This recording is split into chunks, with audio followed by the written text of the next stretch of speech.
Có những giai đoạn trong cuộc đời, điều khôn ngoan nhất không phải là nói thật nhiều, chứng minh thật nhiều hay cố gắng để tất cả mọi người biết mình đang nghĩ gì, muốn gì và có khả năng làm được điều gì. Có những lúc, sự im lặng lại chính là cách bảo vệ bản thân tốt nhất. Không phải bởi vì chúng ta yếu đuối, càng không phải vì chúng ta sợ hãi, mà bởi vì chúng ta hiểu rằng khi thực lực chưa đủ, mọi lời nói đều có thể trở thành điểm yếu. Khi chưa có thành quả, chưa có năng lực, chưa có vị trí, chưa có nền tảng đủ vững vàng, tốt nhất đừng vội đem tham vọng của mình ra trước ánh mắt của thiên hạ.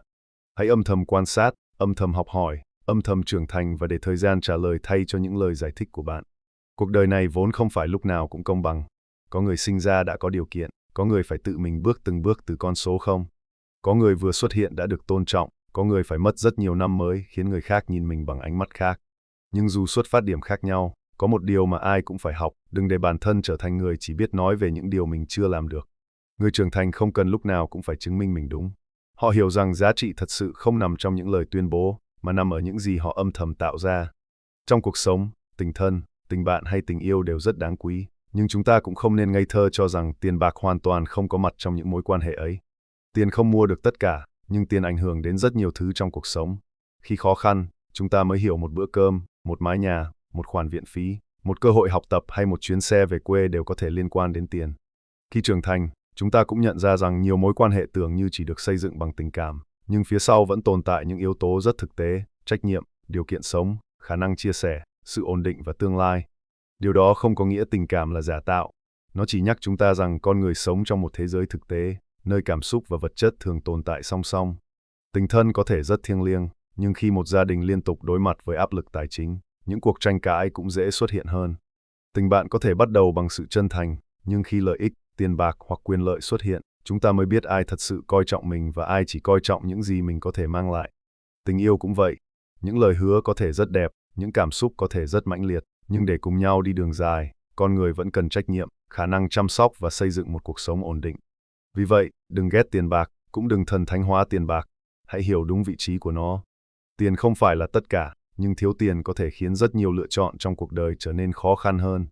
Và cũng chính vì hiểu điều đó, chúng ta càng cần học cách nâng cao thực lực của mình. Thực lực không chỉ là tiền.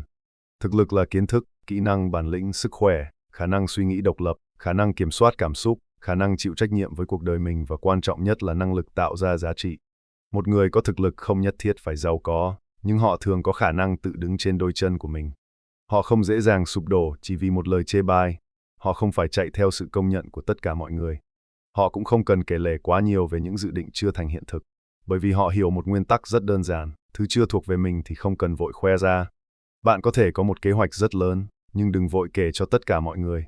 Bạn có thể đang âm thầm cố gắng để thay đổi cuộc đời, nhưng không cần cập nhật từng bước cho thiên hạ biết. Bạn có thể đang học một kỹ năng mới, xây dựng một công việc mới, tiết kiệm tiền, rèn luyện bản thân hoặc chuẩn bị cho một tương lai khác, nhưng hãy cứ bình tĩnh. Không phải ai nghe câu chuyện của bạn cũng thật lòng mong bạn thành công.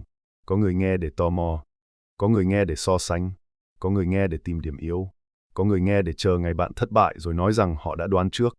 Và cũng có những người thật lòng yêu thương bạn, nhưng họ vẫn không thể sống thay cuộc đời bạn. Vì vậy, hãy biết điều gì nên nói, điều gì nên giữ lại. Im lặng không có nghĩa là sống giả tạo.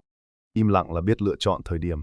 Có những điều nói ra đúng người thì trở thành sự chia sẻ, nhưng nói sai người lại trở thành điểm yếu.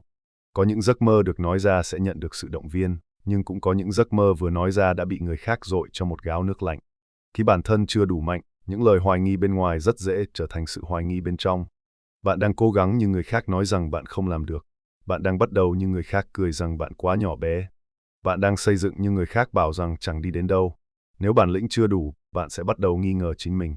Bởi vậy, đôi khi im lặng là cách giữ cho ngọn lửa bên trong không bị những lời nói bên ngoài dập tắt. Hãy nhớ, không phải tất cả mọi người đều cần biết bạn đang đi đâu. Điều quan trọng là chính bạn biết mình đang đi đâu. Trong xã hội này, đôi khi chúng ta có cảm giác mình đang sống trong một vở kịch rất lớn. Mỗi người đóng một vai, mỗi người có một vị trí, mỗi người có một hoàn cảnh. Có người đứng trên sân khấu, có người ngồi dưới khán đài, có người được nhiều người vỗ tay, có người làm việc cả đời nhưng chẳng mấy ai biết đến. Và tiền bạc thường xuất hiện như một nhân vật có sức ảnh hưởng rất lớn trong vở kịch ấy. Nó có thể mở ra cơ hội, giúp một người có thêm lựa chọn, giúp họ được tiếp cận với giáo dục tốt hơn, chăm sóc sức khỏe tốt hơn, sống trong điều kiện thuận lợi hơn. Nhưng đừng vì thế mà kết luận rằng người không có tiền thì không có giá trị. Con người không thể được đo bằng số tiền trong tài khoản. Một người nghèo vẫn có thể tử tế. Một người chưa thành công vẫn có thể có lòng tự trọng. Một người chưa có địa vị vẫn có thể sống một cuộc đời đáng quý. Điều cần thay đổi không phải là giá trị con người của bạn, mà là năng lực để bạn tự chủ hơn trong cuộc sống. Đừng để câu nói không có tiền thì chẳng là gì biến thành lý do để bạn khinh thường chính mình. Hãy biến nó thành động lực để bạn học hỏi, làm việc và trưởng thành. Nhưng cũng đừng biến tiền thành thước đo duy nhất của thành công. Bởi nếu cả đời chỉ chạy theo tiền mà đánh mất sức khỏe, gia đình, nhân cách và sự bình yên, đến cuối cùng bạn vẫn có thể cảm thấy mình đang thiếu một thứ gì đó rất lớn. Người khôn ngoan không phủ nhận sức mạnh của tiền, nhưng cũng không để tiền quyết định toàn bộ giá trị của bản thân. Họ kiếm tiền để có thêm tự do, chứ không biến mình thành nô lệ của tiền.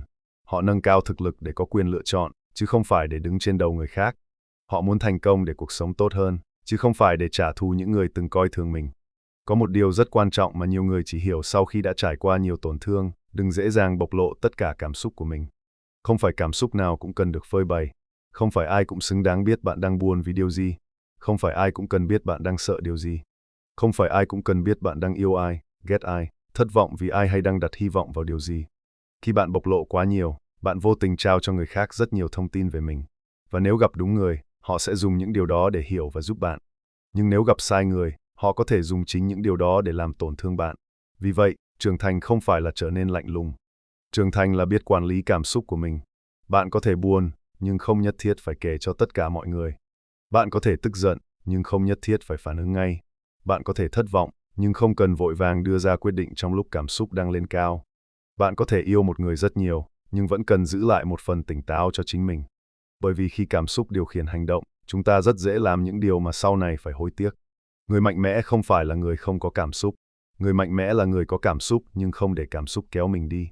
Họ biết khi nào nên nói, khi nào nên dừng, khi nào nên tiến lên và khi nào nên bước lùi. Họ hiểu rằng một câu nói trong lúc nóng giận có thể phá hỏng một mối quan hệ đã xây dựng nhiều năm. Một quyết định trong lúc tuyệt vọng có thể khiến cuộc đời rẽ sang một hướng khác. Một lần khoe khoang quá mức có thể khiến người khác nhìn thấy điểm yếu của mình. Cho nên hãy học cách bình tĩnh. Nếu hôm nay bạn chưa đủ thực lực, đừng cố chứng minh, hãy học. Nếu hôm nay bạn chưa có tiền, đừng tuyệt vọng. Hãy tìm cách nâng cao năng lực. Nếu hôm nay bạn chưa có vị trí, đừng chạy theo sự công nhận. Hãy tập trung xây dựng giá trị. Nếu hôm nay người khác coi thường bạn, đừng vội tranh cãi. Hãy nhớ lấy cảm giác ấy và biến nó thành động lực, nhưng đừng biến nó thành thù hận. Một ngày nào đó, khi bạn đủ trưởng thành, bạn sẽ hiểu rằng cách trả lời tốt nhất đối với sự coi thường không phải là lời nói, mà là cuộc sống của bạn. Không cần phải nói tôi sẽ thành công, chỉ cần thật sự thành công. Không cần phải nói một ngày nào đó các người sẽ phải nhìn tôi bằng ánh mắt khác. Chỉ cần trở thành một phiên bản tốt hơn của chính mình. Không cần phải chứng minh với những người đã rời đi rằng họ đã sai khi không trân trọng bạn. Chỉ cần sống tốt đến mức bạn không còn cần câu trả lời từ họ nữa. Đó mới là sự trưởng thành. Hãy xác định đúng vị trí của mình. Đây là một bài học rất khó nhưng vô cùng quan trọng. Biết mình đang ở đâu không có nghĩa là tự ti. Biết mình chưa đủ mạnh không có nghĩa là bạn kém cỏi. Ngược lại, đó là sự tỉnh táo. Một người biết mình yếu ở đâu mới có thể tìm cách mạnh lên. Một người biết mình thiếu gì mới có thể tìm cách bổ sung. Một người biết mình chưa đủ khả năng mới không lao vào những cuộc chiến không cần thiết. Đừng vì sĩ diện mà cố gắng bước vào một nơi mình chưa sẵn sàng. Đừng vì muốn được công nhận mà vay mượn một cuộc sống vượt quá khả năng của mình. Đừng vì muốn chứng minh với người khác mà tiêu tiền vào những thứ không cần thiết. Đừng vì nhìn thấy người khác thành công mà nghĩ rằng mình phải lập tức có được tất cả. Mỗi người có một thời điểm khác nhau. Có người thành công sớm, có người thành công muộn, có người đi nhanh, có người phải đi vòng. Điều quan trọng không phải là bạn đang đứng ở đâu so với người khác, mà là bạn có đang tiến lên so với chính mình hay không. Hãy biết kiềm chế bản thân, kiềm chế ham muốn được người khác công nhận, kiềm chế mong muốn phải thắng trong mọi cuộc tranh luận, kiềm chế việc kể hết những chuyện riêng tư, kiềm chế việc mua những thứ chỉ để chứng minh rằng mình có tiền, kiềm chế những lời nói khi đang tức giận, kiềm chế cả sự nóng vội muốn có kết quả ngay lập tức. Có những thứ cần thời gian, có những thành công phải được xây dựng trong nhiều năm, có những thay đổi ban đầu gần như không ai nhìn thấy. Bạn học thêm 1 giờ mỗi ngày, chẳng ai biết. Bạn tiết kiệm một khoản tiền nhỏ, chẳng ai quan tâm. Bạn rèn luyện một kỹ năng, chẳng ai vỗ tay. Bạn từ chối một cuộc vui để tập trung cho tương lai, chẳng ai khen. Nhưng chính những điều nhỏ bé đó sẽ âm thầm tạo ra khoảng cách giữa bạn của hôm nay và bạn của vài năm sau. Đừng coi thường quá trình. Đừng nóng lòng muốn được nhìn thấy kết quả khi nền móng còn chưa vững. Một cái cây không thể lớn chỉ vì bạn đứng bên cạnh và liên tục nói rằng nó phải lớn nhanh hơn. Con người cũng vậy. Bạn cần thời gian để học, để sai, để sửa, để tích lũy và để trưởng thành. Vì thế, nếu hiện tại bạn chưa có gì trong tay, hãy bình tĩnh, đừng tự ghét mình. Đừng cảm thấy xấu hổ. Hãy bắt đầu từ những gì bạn có. Có thể bạn chưa có tiền, nhưng bạn có thời gian. Có thể bạn chưa có quan hệ, nhưng bạn có thể học cách giao tiếp. Có thể bạn chưa có kinh nghiệm, nhưng bạn có thể tích lũy từng ngày. Có thể bạn chưa có thành công, nhưng bạn có quyền bắt đầu. Điều đáng sợ không phải là xuất phát điểm thấp. Điều đáng sợ là bạn biết mình cần thay đổi nhưng lại chỉ ngồi than trách hoàn cảnh. Hãy ngừng than phiền và bắt đầu xây dựng. Hãy để mỗi ngày của mình có thêm một chút giá trị. Một chút kiến thức, một chút kỷ luật, một chút tiết kiệm, một chút kinh nghiệm, một chút bản lĩnh, một chút trưởng thành. Những thứ nhỏ bé ấy khi được tích lũy đủ lâu sẽ trở thành thực lực. Và khi thực lực đủ mạnh, bạn sẽ không còn cần nói quá nhiều nữa. Người khác sẽ tự nhìn thấy. Thành quả là thứ không cần phải hét lên. Một người thực sự giỏi không cần lúc nào cũng nói mình giỏi. Một người thực sự có năng lực không cần liên tục kể về năng lực của mình. Một người thật sự có bản lĩnh không cần lúc nào cũng chứng minh mình mạnh. Càng trưởng thành, con người càng hiểu giá trị của sự im lặng để quan sát, im lặng để suy nghĩ, im lặng để chuẩn bị, im lặng để tránh những cuộc tranh cãi vô nghĩa, im lặng để không biến bí mật của mình thành câu chuyện của người khác, và im lặng để dành năng lượng cho những điều thực sự quan trọng. Nhưng hãy nhớ, im lặng không có nghĩa là chịu đựng tất cả, không có nghĩa là để người khác chà đạp mình, không có nghĩa là không dám bảo vệ quyền lợi chính đáng. Có những lúc cần nói thì phải nói, có những lúc cần đứng lên thì phải đứng lên. Sự im lặng có giá trị khi nó xuất phát từ sự tỉnh táo, chứ không phải từ sự sợ hãi. Bạn cần biết ranh giới giữa khiêm tốn và tự ti, giữa bình tĩnh và nhu nhược, giữa kín đáo và khép mình. Hãy giữ sự mềm mại trong tâm hồn nhưng sự vững vàng trong nguyên tắc.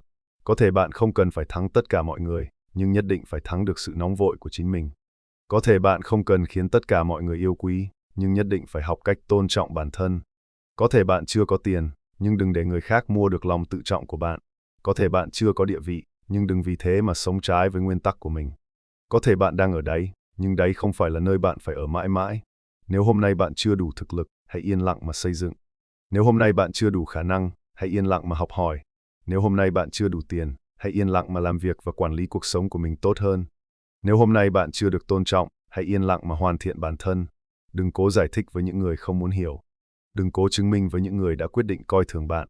Đừng tiêu hao năng lượng để thắng những cuộc tranh luận mà ngày mai chẳng còn ai nhớ. Cuộc đời của bạn còn rất dài. Thứ bạn cần xây dựng không phải là hình ảnh trong mắt thiên hạ, mà là năng lực thật sự bên trong mình. Một ngày nào đó, bạn sẽ nhận ra rằng những người từng làm bạn tổn thương không còn quan trọng như bạn từng nghĩ. Những lời nói từng khiến bạn mất ngủ sẽ trở nên rất nhỏ bé. Những cuộc tranh cãi từng khiến bạn muốn chứng minh đúng sai sẽ không còn đáng để bạn dành thời gian. Bạn sẽ bắt đầu quan tâm đến những thứ khác, sức khỏe, gia đình, công việc, tương lai, sự bình yên và những người thật sự trân trọng mình. Đó là lúc bạn trưởng thành. Và đến lúc ấy, bạn cũng sẽ hiểu rằng tiền bạc rất quan trọng, nhưng không phải thứ duy nhất quan trọng. Có tiền giúp bạn có thêm lựa chọn, nhưng nhân cách quyết định bạn sử dụng những lựa chọn ấy như thế nào. Có địa vị giúp bạn được nhiều người biết đến, nhưng cách bạn đối xử với người khác mới quyết định bạn có được tôn trọng hay không. Có thành công giúp bạn đứng ở một vị trí cao hơn, nhưng nếu không có sự tỉnh táo, bạn vẫn có thể đánh mất chính mình. Vì vậy, hãy kiếm tiền, nhưng đừng đánh mất lương tâm. Hãy cố gắng thành công, nhưng đừng biến thành công thành lý do để coi thường người khác. Hãy mạnh mẽ, nhưng đừng trở thành người lạnh lùng. Hãy kín đáo, nhưng đừng đánh mất khả năng yêu thương. Hãy biết giá trị của mình, nhưng cũng phải biết tôn trọng giá trị của người khác. Cuộc sống không phải cuộc thi xem ai khoe được nhiều hơn, nói hay hơn hay khiến người khác ghen tị hơn. Cuộc sống là hành trình xem bạn có thể trở thành người như thế nào sau tất cả những gì mình đã trải qua. Nếu hiện tại bạn đang ở một giai đoạn khó khăn, hãy nhớ rằng bạn không cần phải vội vàng. Không ai có thể xây dựng một cuộc đời vững chắc chỉ trong vài ngày. Hãy đi từng bước, học một điều mới, làm tốt một việc nhỏ, tiết kiệm một khoản tiền, hoàn thành một mục tiêu, giữ lời hứa với chính mình. Mỗi lần bạn làm được một điều như vậy, bạn đang xây thêm một viên gạch cho nền móng tương lai. Và khi nền móng đủ chắc, bạn sẽ không còn quá sợ những ánh mắt bên ngoài. Bạn sẽ hiểu rằng người khác nghĩ gì về mình không hoàn toàn nằm trong quyền kiểm soát của mình. Thứ bạn có thể kiểm soát là cách mình sống, cách mình làm việc, cách mình đối xử với người khác và cách mình phản ứng trước nghịch cảnh. Vì vậy, hãy sống tỉnh táo, đừng dễ dàng để người khác biết hết về bạn. Đừng kể hết kế hoạch khi nó còn chưa thành hình. Đừng khoe những gì bạn chưa chắc giữ được. Đừng dùng tiền bạc để mua sự công nhận. Đừng dùng cảm xúc nhất thời để quyết định những chuyện lâu dài. Hãy học cách chậm lại, quan sát nhiều hơn, suy nghĩ kỹ hơn, làm nhiều hơn, nói ít hơn. Khi bạn chưa đủ thực lực, sự im lặng không làm bạn nhỏ bé. Nó giúp bạn có thời gian để lớn lên. Khi bạn chưa đủ mạnh, không tranh cãi không có nghĩa là bạn thua. Đôi khi, bạn chỉ đang lựa chọn một cuộc chiến đáng giá hơn. Khi bạn chưa có thành quả, không khoe khoang không có nghĩa là bạn không có ước mơ. Bạn chỉ đang bảo vệ ước mơ ấy khỏi những ánh mắt không cần thiết. Và khi một ngày bạn thật sự có năng lực, có bản lĩnh, có nền tảng và có sự tự chủ, bạn sẽ nhận ra rằng mình chẳng còn nhu cầu phải nói quá nhiều nữa. Bạn chỉ cần sống, chỉ cần làm, chỉ cần tiến về phía trước. Người phù hợp sẽ hiểu bạn, người không phù hợp rồi cũng sẽ rời đi. Người coi thường bạn sẽ tự có câu trả lời. Người trân trọng bạn sẽ ở lại, và bản thân bạn cũng sẽ không còn bị những lời đánh giá bên ngoài dễ dàng làm lung lay. Hãy nhớ thật kỹ điều này, khi chưa đủ thực lực, tốt nhất hãy yên lặng. Không phải yên lặng để cam chịu, mà yên lặng để trưởng thành. Không phải yên lặng vì sợ người khác, mà yên lặng vì bạn biết mình còn rất nhiều việc phải làm.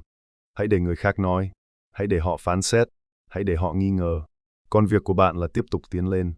Bởi cuối cùng, lời nói có thể tạo ra ấn tượng trong vài phút, nhưng thực lực mới tạo ra sự tôn trọng trong nhiều năm. Đừng vội vàng muốn được người khác công nhận khi chính bạn còn chưa công nhận được khả năng của mình. Hãy dành thời gian xây dựng bản thân. Hãy kiếm tiền bằng năng lực chân chính. Hãy học cách quản lý tiền. Hãy giữ gìn những mối quan hệ thật sự đáng quý. Hãy kiểm soát cảm xúc. Hãy giữ lòng tự trọng. Hãy sống tử tế nhưng không ngây thơ. Hãy sống khiêm tốn nhưng không tự ti. Hãy mạnh mẽ nhưng không kiêu ngạo. Và trên hết, hãy nhớ rằng vị trí của bạn hôm nay không phải là vị trí của bạn mãi mãi. Bạn có thể bắt đầu rất thấp, miễn là bạn không ngừng tiến lên. Có thể hôm nay chưa ai nhìn thấy bạn, nhưng điều đó không có nghĩa tương lai cũng sẽ như vậy. Cứ âm thầm gieo hạt, âm thầm chăm sóc, âm thầm trưởng thành đến một ngày, khi bạn đủ vững vàng, bạn sẽ không cần phải nói rằng mình đã thay đổi. Chính cuộc sống của bạn sẽ nói thay tất cả. Nếu chưa đủ thực lực, tốt nhất hãy yên lặng. Hãy dùng sự im lặng để tích lũy, dùng kỷ luật để thay đổi, dùng thời gian để chứng minh, và dùng thành quả để trả lời. Đó không phải là cách sống lạnh lùng. Đó là cách sống tỉnh táo của một người hiểu rằng cuộc đời mình còn rất dài, và điều đáng để quan tâm nhất không phải là hôm nay người khác nghĩ gì về mình, mà là vài năm nữa, mình sẽ trở thành người như thế nào.